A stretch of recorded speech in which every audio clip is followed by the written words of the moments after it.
ये मुन्ना कुरैशी पहले वो व्यक्ति हैं जिन्होंने इस टनल में घुसने की हिम्मत दिखाई।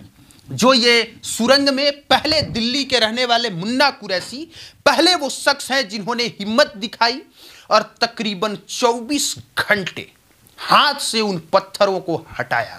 पहाड़ का सीना चीर करके आखिरकार 41 मजदूरों को बाहर निकाल लिया गया। पिछले 17 दिनों से तकरीबन 41 मजदूर इस सुरंग के अंदर फंसे हुए थे, लेकिन अब वो 41 मजदूर सकुशल बाहर निकल आए हैं। और आपको ये जान के ताज्जुब नहीं होना चाहिए कि उन 41 मजदूरों में 5 मजदूर हमारे बिहार से थे। कैसे बाहर निकाला गया, किस प्रकार वो फंसे थे, आज की वीडियो में हम यही आपको डिटेल से बताएंगे। ध्यान से देखिए, ये 5.5 किलोमीटर लंबा एक टनल बनाया जा रहा था, एक सुरंग बनाया जा रहा था, जो सिलक्यारा से बड़कोट की तरफ यह सुरंग बनाया जा रहा था। सिलक्यारा से बड़कोट की तरफ से यह तकरीबन सुरंग बन के कंप्लीट हो चुका था। इसमें अब कुछ करना नहीं था, यह बस 500 मीटर का काम बाकी था। यहां पे ये जो 500 मीटर आप देख रहे हैं, बस यही काम बाकी था। इधर का ये टोटल काम कंप्लीट हो चुका था, दूसरे साइड का भी टोटल काम कंप्लीट हो चुका था। बहुत सारे मजदूर अब इसको तोड़ रहे थे।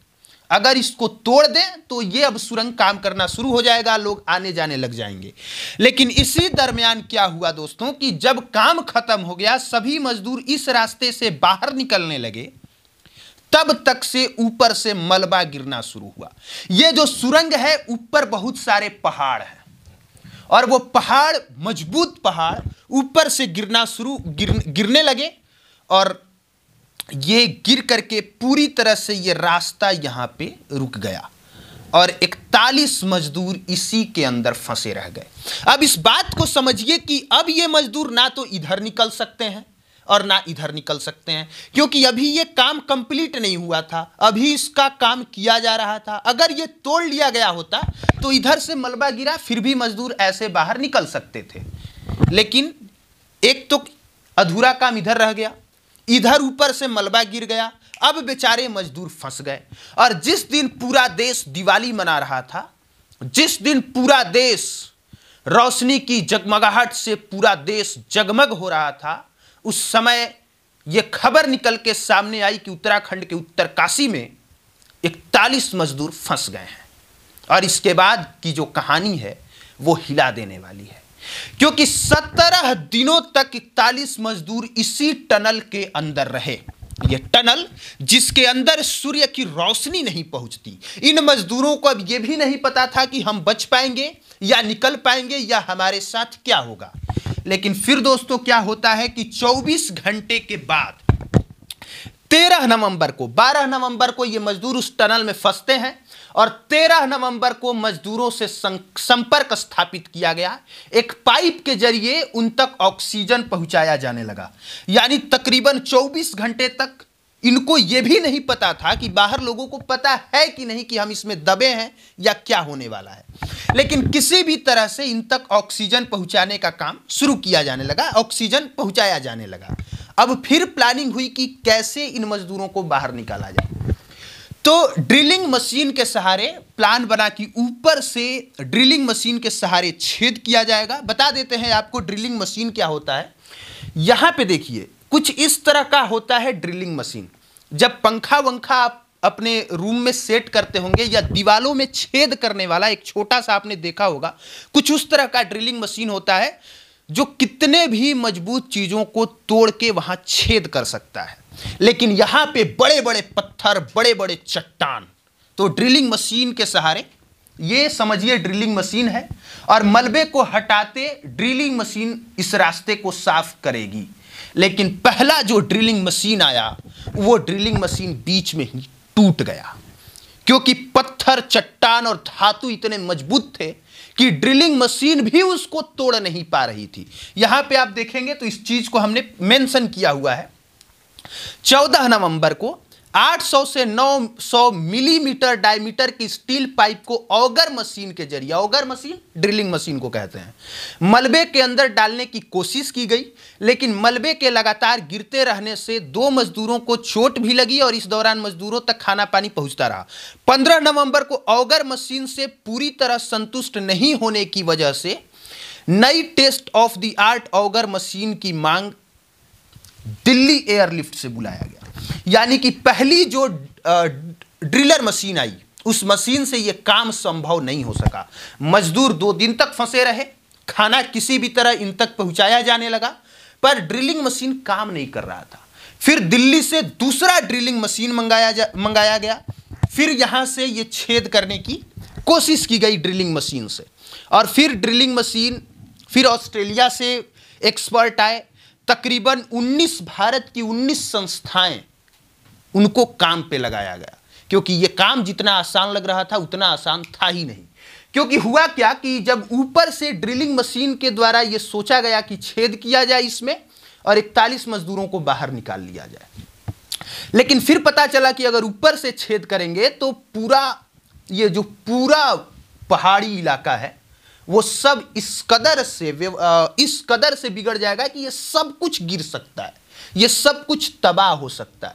तो फिर फाइनली यही प्लान बना कि ड्रिलिंग इसी रास्ते से किया जाएगा और फिर मजदूरों को इसी रास्ते से बाहर निकाला जाएगा।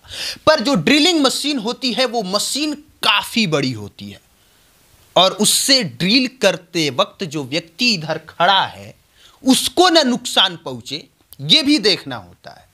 और इसी में एक काम हुआ, वो मैं बता रहा हूं क्या। यहां पे जो आपको ये मलबा दिख रहा है, ड्रिलिंग मशीन यहां तक पहुंच गई। जो ड्रिलिंग मशीन है वो यहां तक तो पहुंच गई, यहां तक 12 मीटर का अब जो ये रह गया इसको हाथ से हटाना था, क्योंकि अगर यहां हम फिर मशीन से ड्रिल करें तो ये सब पत्थर इन मजदूरों पे भी गिर सकता है। तो इसके लिए फिर दिल्ली से जो है मुन्ना कुरैशी आए। ये मुन्ना कुरैशी पहले वो व्यक्ति हैं जिन्होंने इस टनल में घुसने की हिम्मत दिखाई। जो ये सुरंग में पहले दिल्ली के रहने वाले मुन्ना कुरैशी पहले वो शख्स हैं जिन्होंने हिम्मत दिखाई, और तकरीबन 24 घंटे हाथ से उन पत्थरों को हटाया गया। हाथ से जो 12 मीटर का मलबा बचा हुआ था उसको इन्होंने बाहर निकाला, और इसके बाद जाके 41 मजदूरों से ये मिले। पर एक और चीज आप सबको समझना होगा कि ये प्रक्रिया इतनी आसान थी नहीं जितनी आसान आपको लग रही है, क्योंकि ऐसा नहीं था कि इतना बड़ा ये छेद नहीं था। ध्यान दीजिएगा, सिर्फ 3 फीट का ही ये छेद था, 3 फीट ही ड्रिल किया गया था। तो मजदूर इसमें खड़े होके भी नहीं आ सकते थे, उनको लेट के इसमें आना था, और ये लंबाई भी किलोमीटर में थी, तकरीबन 2.5 किलोमीटर लंबी। तो और समस्या, तो फिर उसका समाधान ये निकाला गया।